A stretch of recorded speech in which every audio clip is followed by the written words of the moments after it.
Steve McQueen's death shocked the world, but few knew the real story behind his final months. As cancer consumed his body, the King of Cool rejected conventional treatment, fled to Mexico for controversial therapies, and underwent a desperate last-ditch surgery that would claim his life just hours later.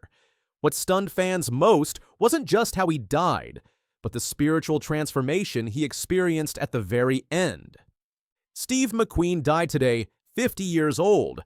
These words shocked the entertainment world on November 7, 1980, when the man known as the King of Cool succumbed to cancer. McQueen's legendary status was built on films like Bullitt, The Great Escape, and The Magnificent Seven, which showcased his magnetic screen presence and authentic toughness. Unlike many Hollywood stars who merely portrayed rugged characters, McQueen lived the part. His rough childhood shaped him, abandoned by his father and left by his alcoholic mother to be raised by his grandparents. As he later described it, "I was a wild kid. I ran away with the circus. I robbed stores, did muggings. I didn't have any direction." After stints in reform school and the Marines, McQueen found his calling in acting. By the 1970s, he had become Hollywood's highest-paid actor, commanding up to $3 million per film, equivalent to approximately $20 million today. The first signs that something was wrong emerged in October 1979 during the filming of The Hunter. McQueen experienced shortness of breath and violent coughing fits.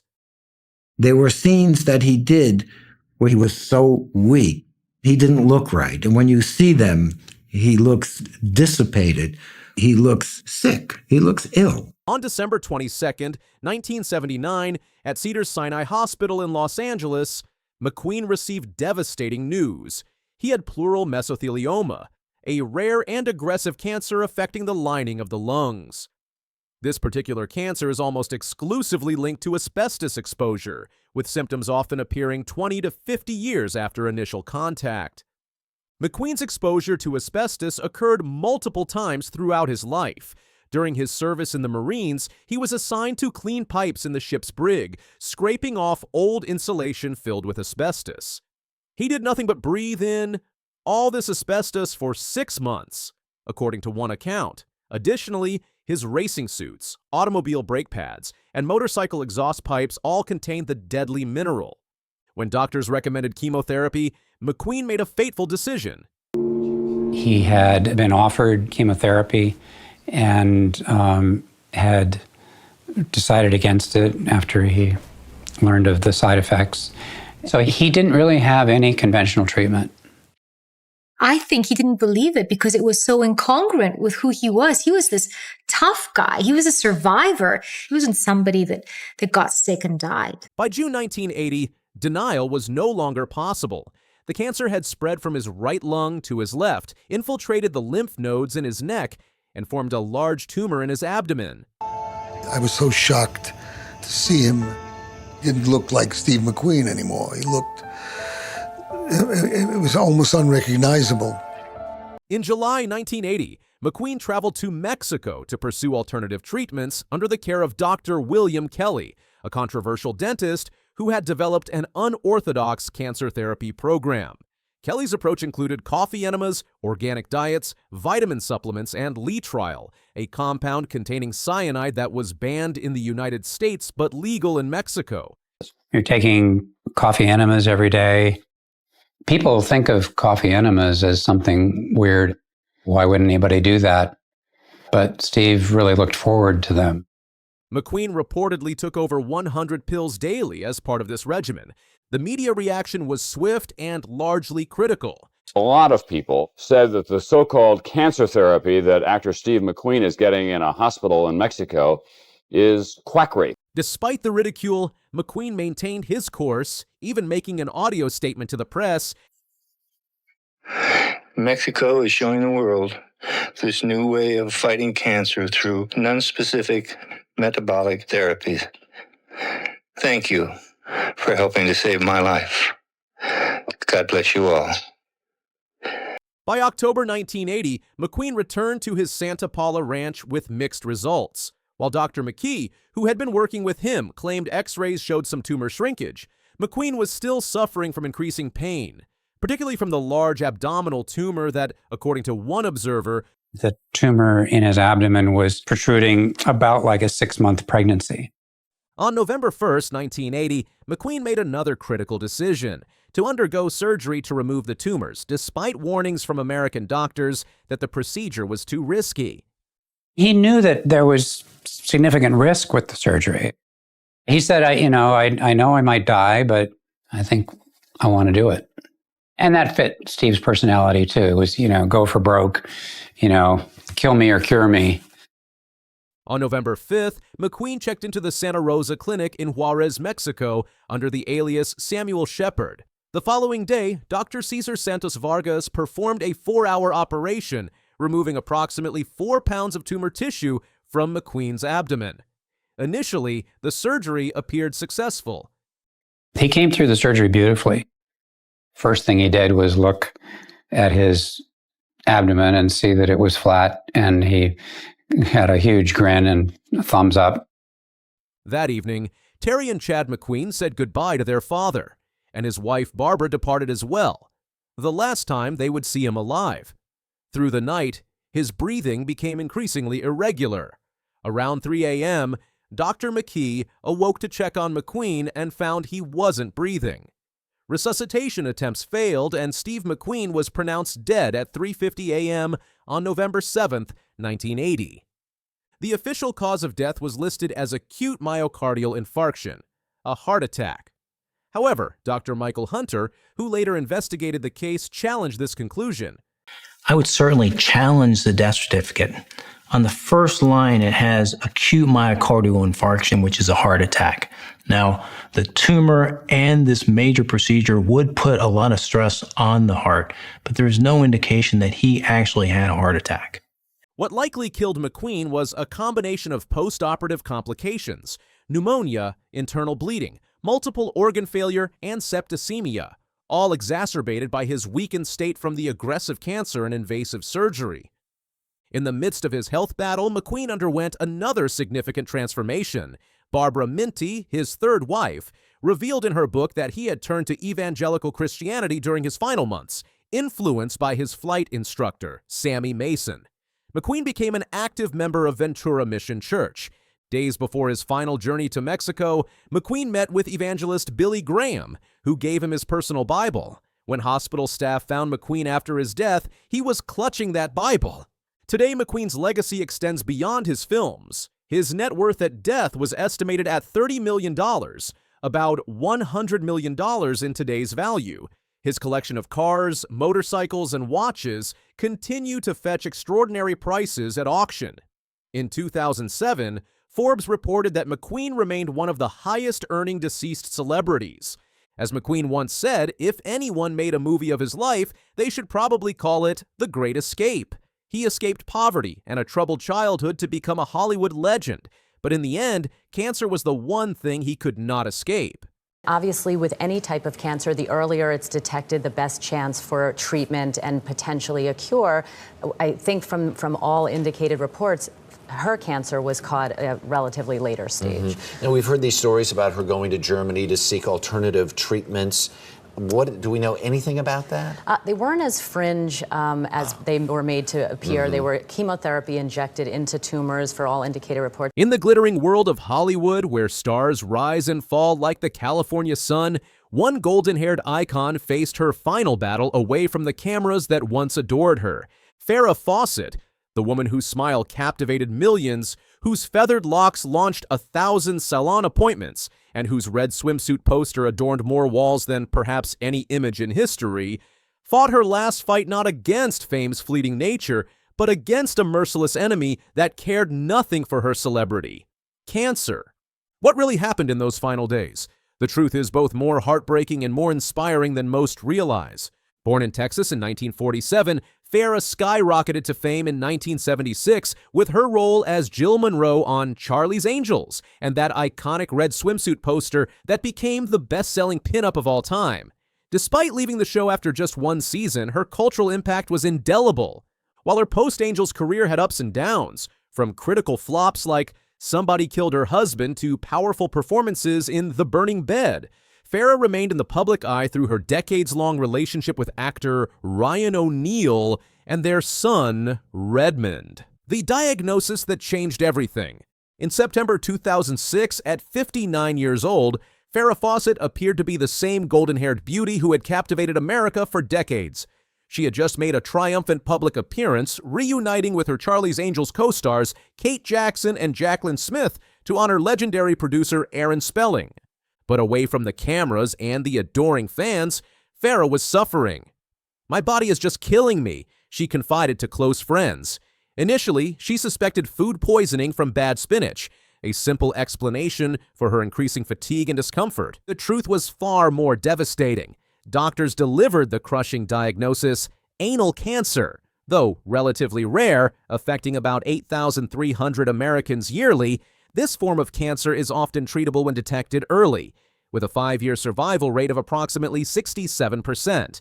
For Farrah, however, the grim news came too late. Her cancer was already in an advanced stage, significantly diminishing her chances of recovery.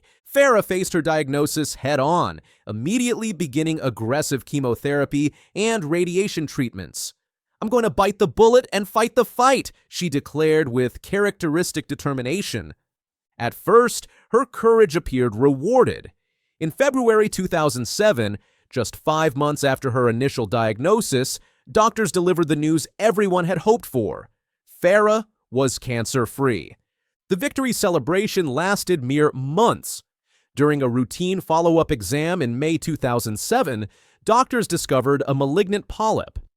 The cancer had not only returned, but had spread to her liver. The diagnosis was devastating. Stage 4 terminal cancer, leaving Farrah facing the fight of her life. Farrah traveled to Frankfurt, Germany, seeking alternative treatments not available in the United States. There, she underwent chemoablation, direct injection of chemicals into affected organs, along with laser ablation and high doses of immune-boosting vitamins.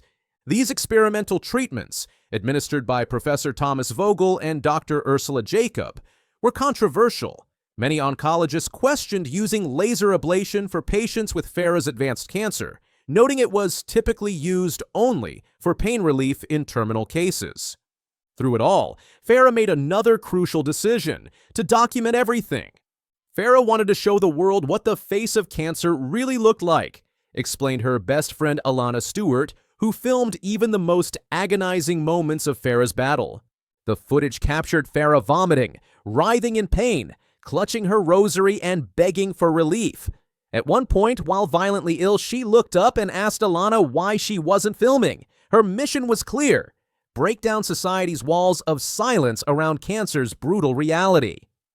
Perhaps most revealing was Farrah's decision to decline standard surgical treatment that would have removed both her anus and rectum, leaving her with a colostomy bag. It was an option she wasn't willing to pursue, preferring quality of life over potentially prolonging it. The documentary that shocked America.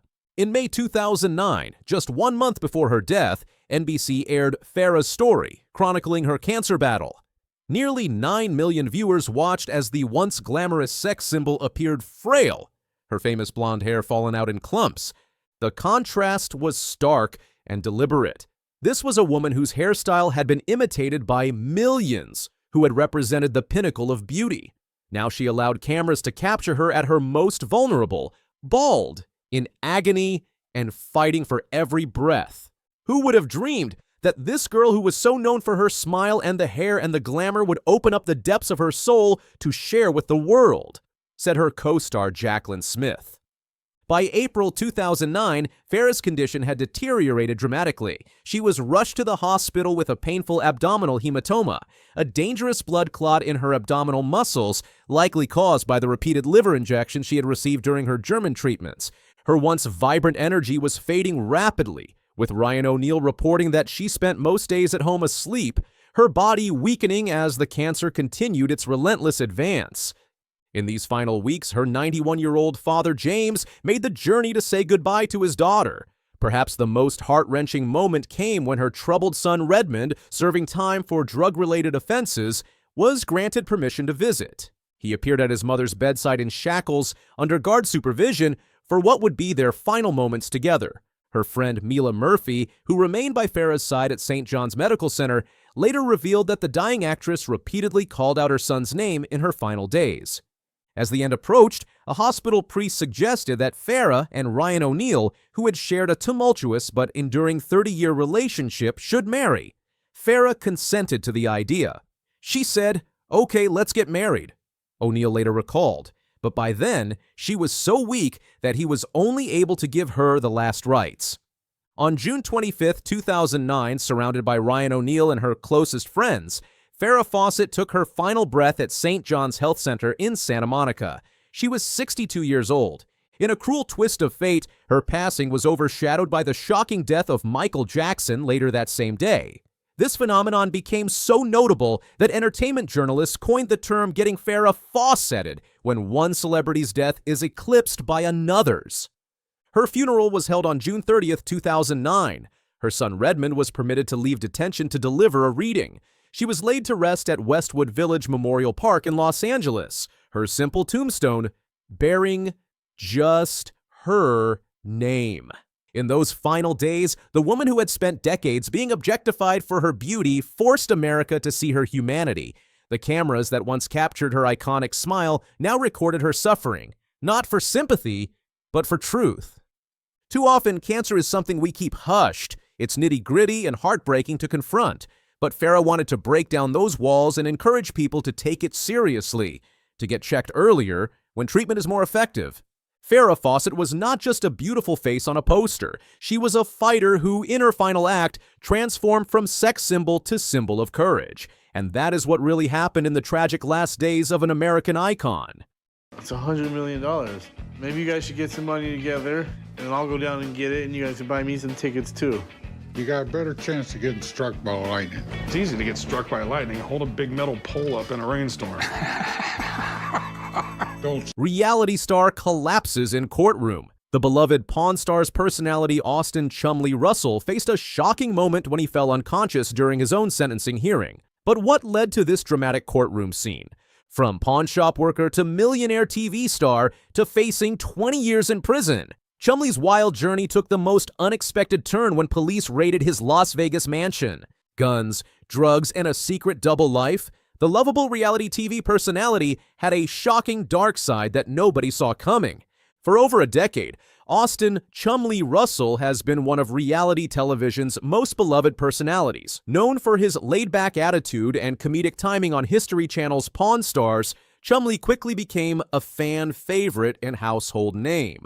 What began as a job at his friend Corey Harrison's family pawn shop turned into television stardom when Pawn Stars premiered.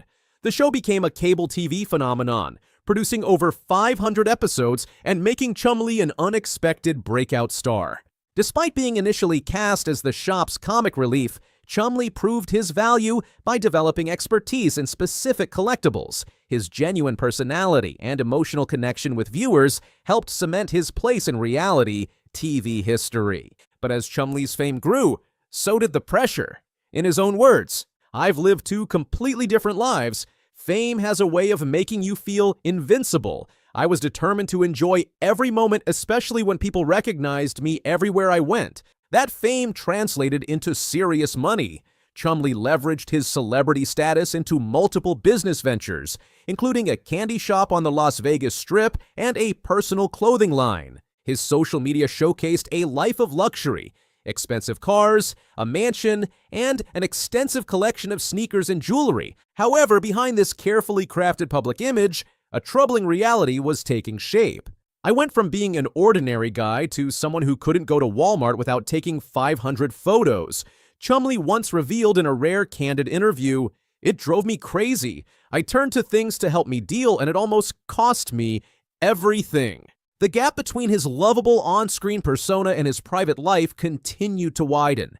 Then, in March 2016, everything came crashing down. Las Vegas police raided Chumley's mansion. Initially connected to a sexual assault investigation, what officers discovered inside led to charges that shocked fans across the country. According to court records, police found multiple firearms, including assault rifles, along with drugs and drug paraphernalia. The search warrant, initially executed for an unrelated investigation, uncovered a side of Chum Lee that nobody had seen on television. While no sexual assault charges were filed due to insufficient evidence, prosecutors built a strong case on multiple felony weapons and drug charges. If convicted on all counts, Chum Lee faced up to 20 years in prison.